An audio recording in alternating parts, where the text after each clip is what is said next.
నేడు కాకినాడలో AP deputy CM Pawan Kalyan పర్యటిస్తున్నారు. దివీస్ ఫార్మా కంపెనీ రసాయనాల కాలుష్యంతో మత్స్య సంపద క్షీణిస్తుందని గత కొన్ని రోజులుగా మత్స్యకారులు ఆందోళన చేస్తున్న సంగతి తెలిసిందే.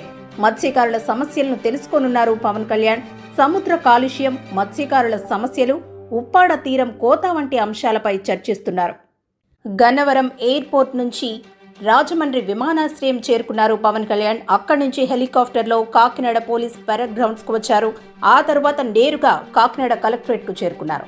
దివీస్ ఫార్మా కంపెనీల నుంచి విడుదలయ్యే రసాయనాలతో ఉప్పాడ సముద్ర తీరం కలుషితమవుతుందని, మత్స్య సంపద క్షీణిస్తుందని, జీవనోపాధి కోల్పోతున్నామని గత కొంతకాలంగా మత్స్యకారులు ఆందోళన చేస్తున్నారు.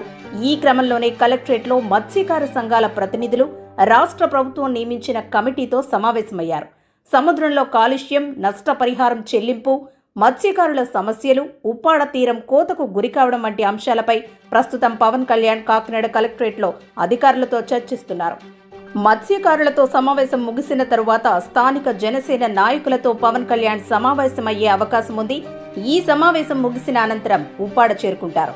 జనసేనాని పవన్ మధ్యాహ్నం 3 గంటల నుంచి సాయంత్రం 4 గంటల 10 నిమిషాల వరకు ఉప్పాడ సెంటర్లో జరిగే బహిరంగ సభలో పాల్గొనున్నారు.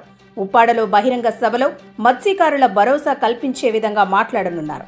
పవన్ పర్యటన దృష్ట్యా ఎలాంటి ఘటనలు జరగకుండా 550 మంది పోలీసులతో కట్టుదిట్టమైన భద్రతను కూడా ఏర్పాటు చేశారు.